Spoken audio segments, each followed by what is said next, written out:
Chapter 1. The Growth Machine. For most of human history, the future was not expected to be better.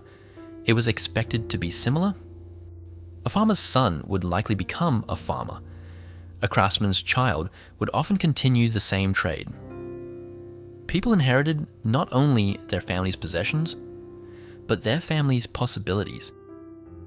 Life was not about constantly moving forward. It was about preserving what already existed. A good harvest, a stable family, a piece of land, a secure place in society. The goal was not expansion, the goal was survival. Then something changed. A transformation began that would completely reshape the human experience. Industrialization. Machines replaced physical limitations. Factories multiplied production. Energy became easier to access. Science accelerated discovery. For the first time, humanity created a system where tomorrow could be larger than today. This was the birth of the growth machine. Growth changed the meaning of the future. The future was no longer just something that arrived. It became something people could build. A company could invest today because it expected a larger market tomorrow. A family could sacrifice today because it expected a better life tomorrow. A society could accept challenges today because it believed future generations would have more opportunities. Growth became more than an economic measurement. It became a belief that each generation could stand on a higher level than the one before. And for a long time, that belief was rewarded. The last 2 centuries created extraordinary progress. People lived longer, cities expanded, technology transformed daily life, millions escaped poverty, ideas traveled across the planet in seconds. The world became richer, not because humans suddenly became different, but because the system they built became better at turning knowledge, energy, and resources into progress. But slowly, something unexpected happened. Growth stopped being simply the result of progress. It became the foundation of the entire system. Companies were expected to grow every year. Investors expected higher returns. Governments planned future spending based on larger economies. Families made decisions based on rising incomes. The assumption was everywhere, almost invisible. Tomorrow would be bigger, and that assumption changed how civilization operated. Because once a society believes the future will always expand, it begins making decisions based on that future before it arrives. A business borrows money because future profits will repay it. A family buys a home because future income will support the mortgage. A government builds today because future taxpayers will fund tomorrow. The future becomes something we can borrow from, something we can spend, something we can promise. And this is where the modern world becomes fascinating, because growth is not only about creating more, it is also about creating confidence. Confidence that tomorrow will be larger. Confidence that today's sacrifices will become tomorrow's rewards. Confidence that the next generation will inherit more than the previous one. But every powerful belief creates a hidden risk. The stronger the belief, the more the system depends on it. A civilization built around growth faces a difficult question. What happens when growth slows down? Not when the world stops improving. Not when technology disappears. Not when humanity loses its ability to create. But when tomorrow simply becomes less powerful than yesterday expected. Because if the future becomes smaller, every promise built on a larger future becomes harder to fulfill. And that leads to the question at the center of our time. If growth was the engine that built the modern world, what happens when that engine begins to slow? Chapter 2. The future højspændt. The most powerful idea in modern civilization is also one of the least noticed. The ability to use tomorrow today. A company builds a factory before it has future profits. A family buys a house before it has earned the money. A government builds infrastructure before future taxes arrive. All of these decisions depend on the same belief. Tomorrow will be larger than today. This is the magic of credit. It allows society to move faster than its current resources would normally allow. A farmer does not wait 10 years before planting better seeds. A business does not wait decades before expanding. A family does not wait half a lifetime before buying a home.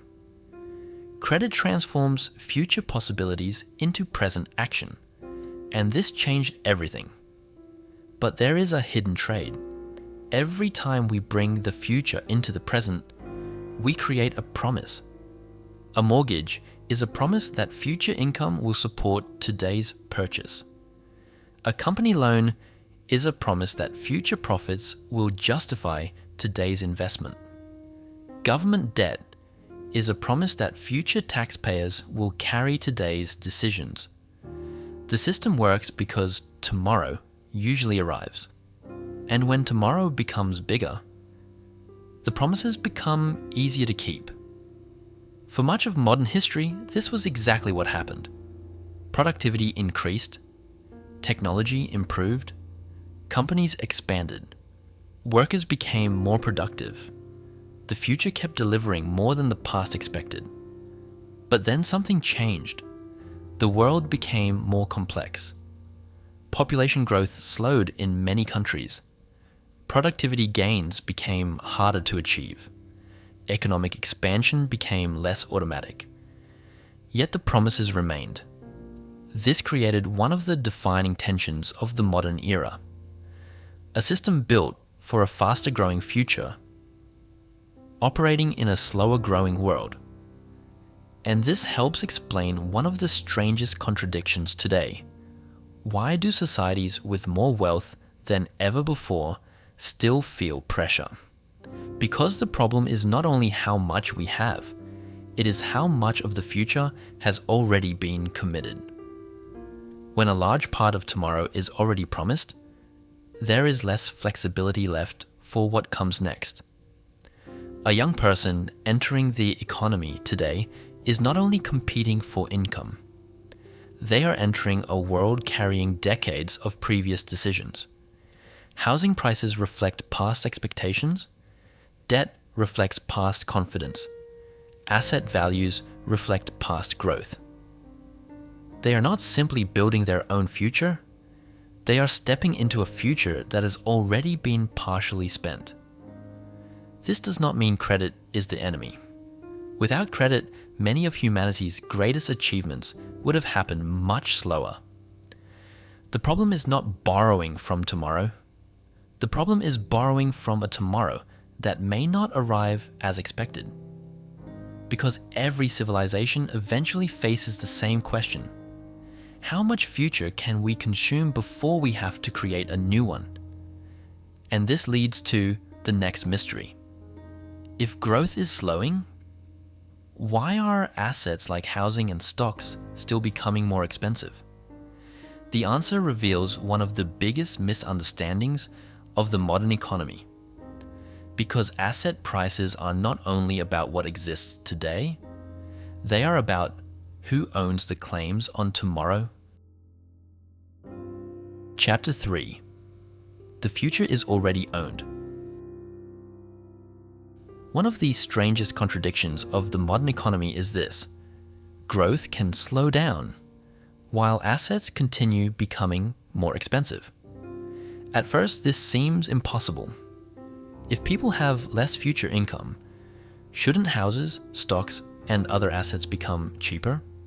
But that assumes asset prices are based only on today. They are not.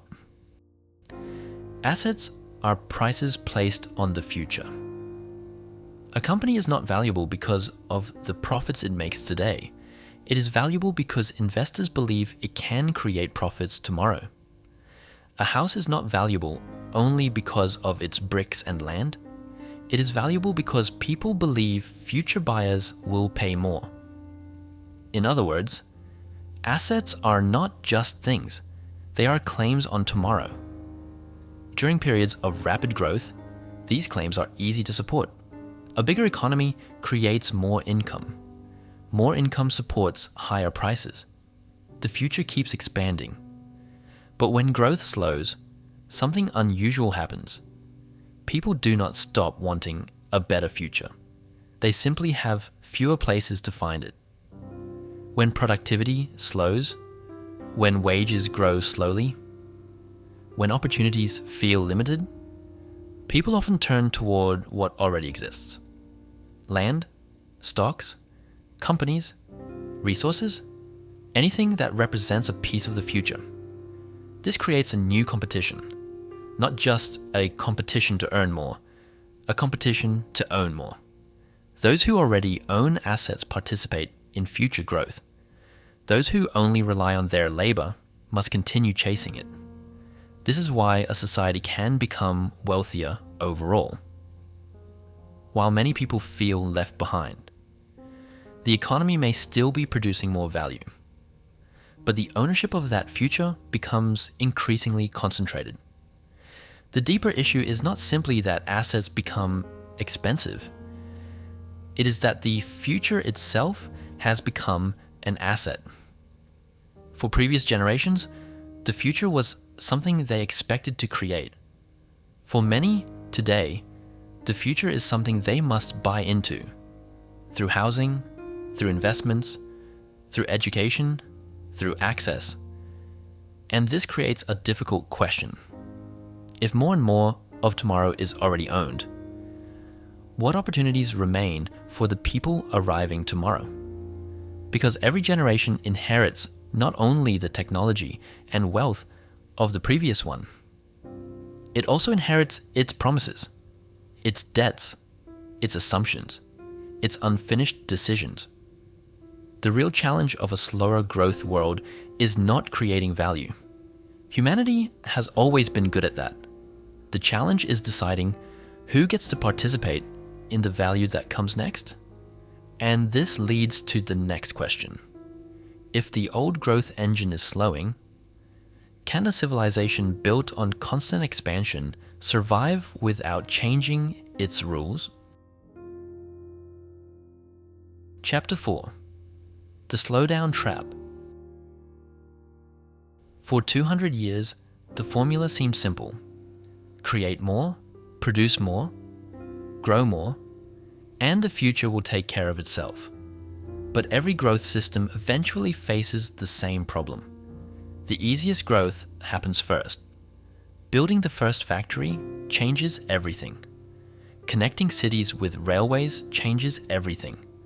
Bringing electricity to millions changes everything. The internet connecting the world changes everything. Each revolution creates enormous gains, but after the transformation becomes normal, the next improvement becomes harder. This is the hidden challenge of a mature economy. Not a lack of innovation, but a rising cost of creating the next wave of growth. A society can still be wealthy, still have advanced technology, still produce incredible things, and yet grow more slowly than before.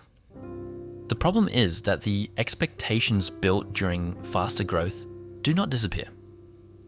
People still expect higher wages. Companies still expect higher returns. Governments still expect larger revenues. Asset markets still expect future expansion. The system is carrying yesterday's expectations into tomorrow. This creates a tension. When real growth slows, the system searches for substitutes. More borrowing, more leverage, more asset appreciation, more ways to pull future value into the present. For a while, this can work, because confidence itself has power. If people believe tomorrow will be better, they act differently today. They invest, they spend, they take risks. But confidence cannot replace reality forever. At some point, every promise must meet the future that was promised. This is why the biggest economic challenge is not simply slow growth. It is the gap between the future we expected and the future we are actually creating. A slower growing world does not mean a poorer world. Humanity can still become more advanced, more efficient, more capable. But the old question was, how do we create more growth? The new question is, how do we create meaningful progress when endless expansion is no longer guaranteed? Because the next era will not be defined by how much we can consume. It will be defined by how intelligently we create. And this leads to the final question. If the old growth machine is slowing down, what could become the next engine of human progress? Chapter 5. A world built for yesterday. We began with a simple question. If the future is growing more slowly, why do houses, assets, and debt keep becoming more expensive? Now the answer looks different. It isn't because the world has become poorer. It's because the rules haven't changed. Modern civilization was built during an age of accelerating growth. More people, more production, more consumption, more tomorrow. Everything from pensions to mortgages, from government budgets to financial markets, quietly assumed the future would always be bigger than the present. For a long time, it was. Today, growth hasn't disappeared, but it has become harder, slower, less predictable. Yet the system continues making promises designed for a different era. That is why tension keeps appearing. Not because civilization is failing, but because yesterday's rules are meeting tomorrow's reality. This is why so many problems seem unrelated. Housing, debt, inequality, aging populations, financial pressure. They are different symptoms of the same transition. We often ask, how do we make the economy grow again? Perhaps the deeper question is, can a system designed for endless expansion adapt to a world where expansion is no longer guaranteed? Because every civilization eventually faces the same choice. Protect yesterday's rules, or redesign them for tomorrow. Perhaps that is the real story of our time. Not the end of growth, but the end of believing growth alone could solve everything. The future has never belonged to the people who best predicted change. It has always belonged to the people who recognized when the rules themselves had changed. Underneath, the biggest shifts in history rarely begin with an invention. They begin when an old system no longer explains a new world, and the people who see that first are usually the ones who build what comes next.